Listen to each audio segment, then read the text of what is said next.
speak here. Introduce yourself. As if Subhas Panday, former Member of Parliament and former Minister in the Ministry of National Security.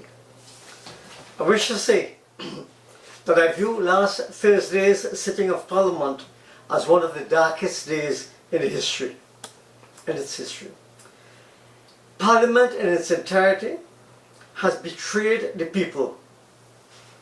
It drove a dagger into their lives and hearts. This betrayal showed no consideration for their fears, trauma, and their experiences, for their safety and protection.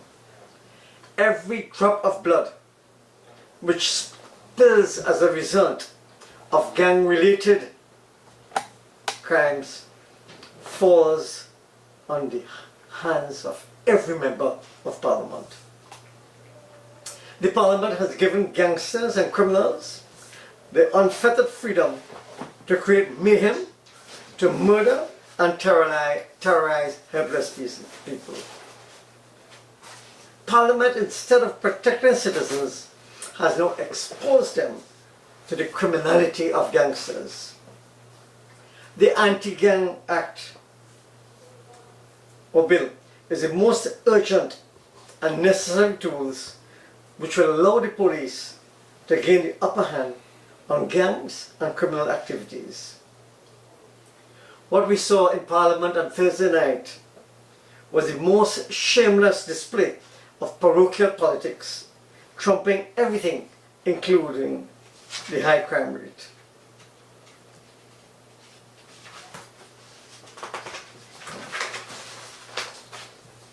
Why was the anti-gang bill failed or defeated?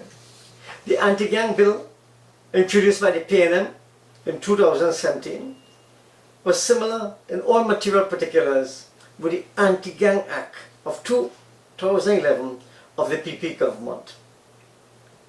Why then the Parliament didn't vote for it?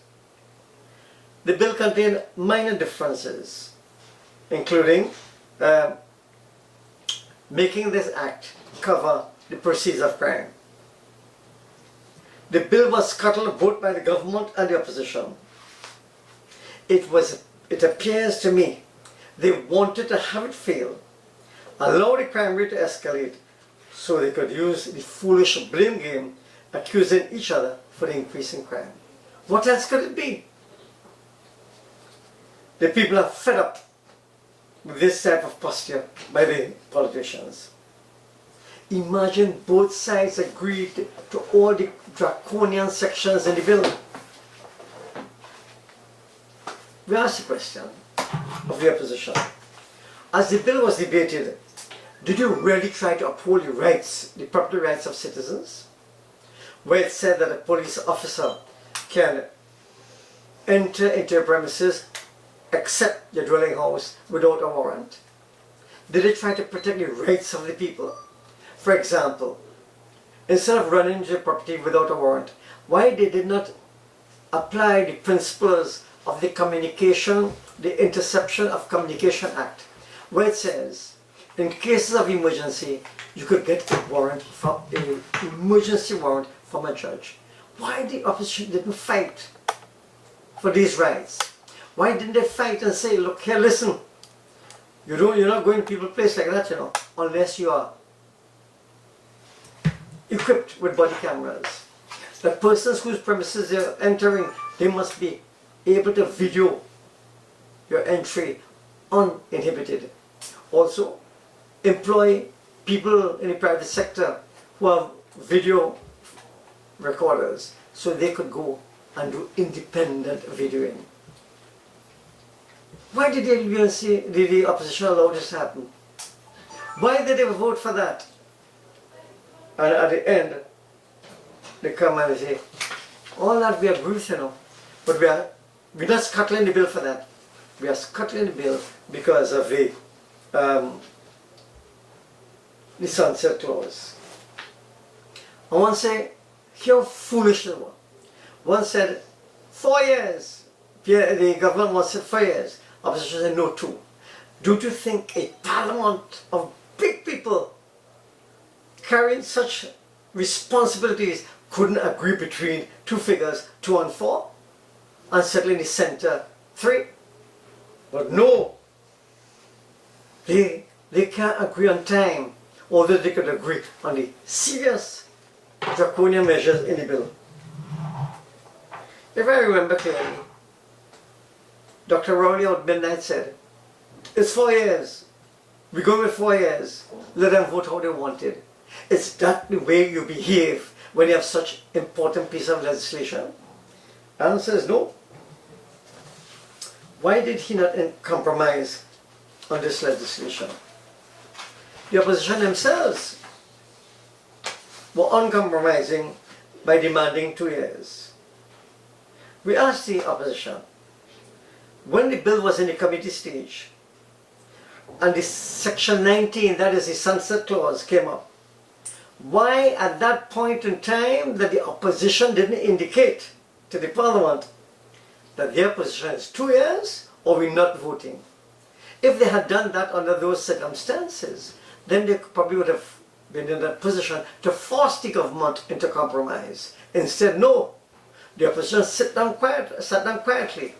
And you know what happened? Said nothing. Only when the vote came to be taken, the opposition scuttled it by saying no. The AG.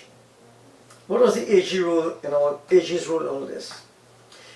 The AG was the person who was piloting the bill. He knew that the sunset clause was a controversial area. When that clause came up in a committee stage, just before the third committee stage, why did he not intervene and indicate to the opposition, do you have any, ask the opposition, do you have any problems? We have 4 years. What is your situation? If he had done that, then what would have happened? Everybody would have known on the floor of the parliament that there is a problem with the bill, and if they don't get a special majority, the bill is going through the window. Therefore, there was need for compromise. Instead, he sat there and said nothing. And then he will come and tell us, you know, I was shell-shocked when I saw the vote. How could we be so naive? In an adversarial political system and parliamentary system, there's really civilized war taking place in there. You must always be on the guard. You can't be so naive to expect them to support you when you're on the opposite side of the fence. So, people are asking the next question, why didn't the government accept 2 years? They said, for example, all structure, they know how many gangs there are. They know how many members in the gangs. They know where the gangs are located.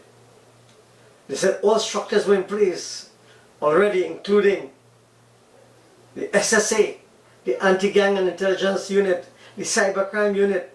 All that was necessary now was to have this anti-gang legislation so they could immediately launch an attack on the gangs. If that was really so, why did you not compromise and have the bill pass? The government could have accepted 2 years. Immediately everything is in place. And I'm sitting that something must happen in 2 years. Because if you can't progress on it within 2 years, then that means additional time will mean nothing. However, if you do progress during that time, you could have easily come back to the population and ask for a further 2 years, and the population would have given it to you. But no, 4 years are nothing. Therefore, the opposition and the government should bear equal blame for the failure of this bill. I agree that the anti-gang bill, the anti-gang laws, could be easily abused, for example, as occurred during the state of emergency, where a lot of persons were locked up, a large number of persons were locked up under the Anti-Gang Act without any evidence. So therefore the sunset clause is a precautionary method, device that helps to protect the rights of the citizens. Now, what is the value of the Anti-Gang Act? The value of the Anti-Gang Act, it creates another offense in addition to the offenses which are in the schedule. For example, if you conspire to thief a motor car, steal a motor car, it's 10 years. But if you are also charged under the Antigang Act, you're looking at 20 years. This indeed could drive fear into any criminal, knowing that he could end up with a 20-year jail term. And furthermore, the opposition has lost a golden opportunity in that since it included the proceeds of the Crime Act, having regard to what is being exposed in the Education Facilities Company, many politicians would have been caught by this act. So, what do we do? The entire parliament should be condemned in the strongest terms. People should ask the members of parliament to explain to me why you voted the way you voted. And if they fail to respond, then the people should protest. Thank you.